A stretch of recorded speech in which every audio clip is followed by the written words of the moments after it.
जिंदगी तो हर कोई जीता है, लेकिन हर कोई अपनी ज़िंदगी से खुश नहीं रहता है। ऐसा क्यों मेरे दोस्त? ऐसा इसीलिए कि हर किसी को अपनी ज़िंदगी से अच्छी दूसरों की ज़िंदगी अच्छी लगती है। इसीलिए मैं आप लोगों को आज एक कहानी सुना रहा हूँ। एक बार एक काला कौवा अपने काले रंग के कारण बहुत परेशान था। वह बोल रहा था, साला ये भी कोई रंग है, काला कलूटा।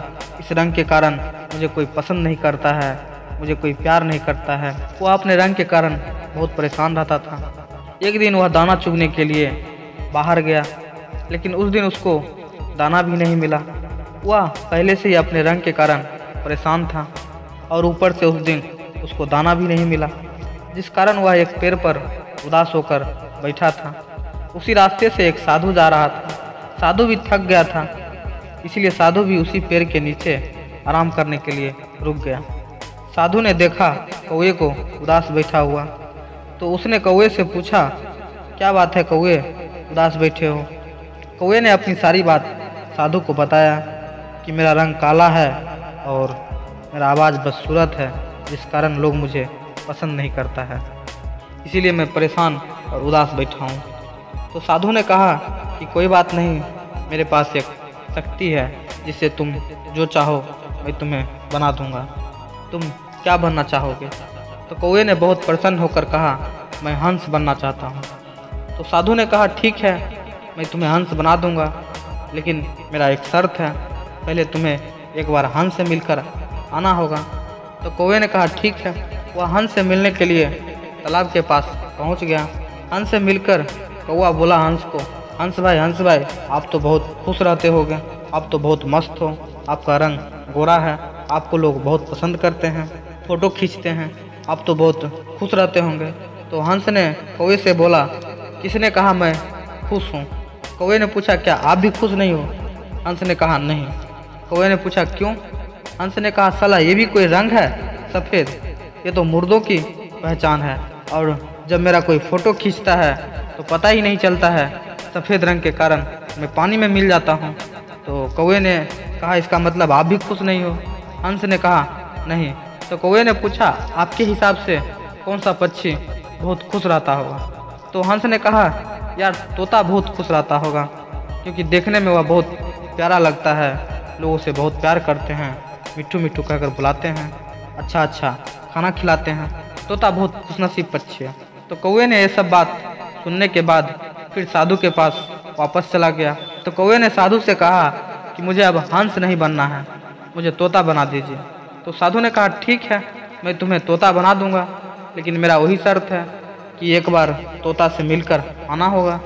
कौवे ने कहा, ठीक है, मिल लेते हैं, इसमें क्या बड़ी बात है। तो वह तोता से मिलने के लिए, तोता को ढूंढने के लिए निकल गया।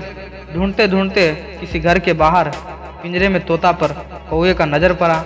उसने मिलने के लिए उसके पास पहुंच गया। तो कौवे ने तोते से कहा, तोता भाई आप तो दिखने में बहुत प्यारा हो, आपको लोग बहुत प्यार करते हैं, आपको अच्छा अच्छा खाना खिलाते हैं, आप तो बहुत खुश रहते होंगे। तो तोता ने कौवे से कहा, तुमसे किसने बोला मैं बहुत खुश हूँ? साला ये भी कोई ज़िंदगी है, कैद का ज़िंदगी, ना मैं अपने साथी से मिल सकता हूँ, ना खुले आसमान में उड़ सकता हूँ, ना पेड़ पर बैठ सकता हूँ, 24 घंटे इस पिंजरे में पड़ा पड़ा क्या खाक खुश रहूँगा? तो कौवे ने पूछा, क्या आप भी खुश नहीं हो? तो तोते ने कहा, नहीं। तो कौवे ने तोते से पूछा, आपके हिसाब से कौन सा पक्षी खुश रहता होगा? तो तोते ने कहा, यार मोर बहुत खुश रहता होगा, क्या बारिश में डांस करता है, उसके डांस को देखकर लोग बहुत आनंद उठाते हैं, इसीलिए लोग उसे बहुत प्यार करते हैं, वह पक्षियों की रानी भी है और देखने में भी अति सुंदर है। तो कौवे ये सब सुनने के बाद फिर साधु के पास वापस पहुंच गया। कौवे ने साधु से कहा कि अब मुझे तोता नहीं बनना है, मुझे मोर बनना है, इसीलिए मुझे मोर बना दीजिए। तो साधु ने कहा, ठीक है, मैं तुम्हें मोर बना दूंगा, लेकिन मेरा वही शर्त है कि तुम्हें एक बार मोर से मिलकर आना होगा। तो कौवे ने कहा, ठीक है, मिलकर आ जाते हैं। तो वह मोर से मिलने के लिए जंगल में चला गया। तो वह जंगल में मोर को देखा, तो वह मोर से मिलने के लिए मोर के पास पहुंच गया। कौवे ने मोर से कहा, मोर आप दिखने में तो अति सुंदर हो, और आप जब बारिश में डांस करते हो तो लोग आपके डांस को देखकर बहुत आनंद उठाते हैं, इसीलिए आपको लोग बहुत प्यार करते हैं, लोग आपको मोर रानी कहकर बुलाते हैं। आप तो बहुत खुश रहते होंगे। मोर ने कौवे से कहा कि किसने कहा तुमसे मैं खुश रहती हूँ। तो कौवे ने मोर से पूछा क्या आप भी खुश नहीं रहते हो? मोर ने कहा नहीं। तो कौवे ने पूछा क्यों? तो मोर ने कौवे से कहा तुम ध्यान से सुनो, तुम्हें एक आवाज़ सुनाई देगा। तो कौवे ने ध्यान से सुना तो किसी इंसान की चलने का आवाज़ सुनाई दे रहा था। तो कौवे ने कहा हाँ सुनाई तो दे रहा है। तो मोर ने कहा ये शिकारी के पैरों का आवाज़ है जो मुझे पकड़ने के लिए आ रहा है। ये मुझे पकड़ कर ले जाएगा और मेरे एक एक पर को नोच कर बाजार में बेच कर पैसा कमाएगा और मुझे चिड़ियाखाना में बंद कर देगा। इसीलिए मेरे जान का कोई ठीक ठिकाना नहीं रहता है, कब कौन मुझे पकड़ कर लेकर चला जाएगा। इसीलिए मैं भी खुश नहीं रहता हूँ। तो फिर कौवे ने मोर से पूछा आपके हिसाब से कौन सा पक्षी बहुत खुश रहता होगा? तो मोर ने कहा कौवा अगर देखा जाए तो तुम ही सबसे ज़्यादा खुश रहने वाला पक्षी हो। कौवे ने गुस्से में आकर मोर से कहा क्या मूर्खों जैसी बात करते हो? मोर ने कहा हाँ कौवा भाई, तुम्हारे जैसा खुशनसीब पक्षी कोई नहीं है। तो कौवे ने मोर से पूछा कैसे? तो मोर ने कहा तुमको तो कोई शिकारी पकड़ने नहीं आता है, तुमको तो कोई जान का खतरा नहीं है, तुम्हारा तो कोई पर नहीं नोचता है, तुमको तो कोई कैद नहीं करता है, तुमसे किसी को दिक्कत नहीं है, तुम्हें किसी से दिक्कत नहीं है, तो तुमसे ज़्यादा खुशनसीब पक्षी तो कोई हो ही नहीं सकता है। तो कौवे को यह बात समझ में आ गई।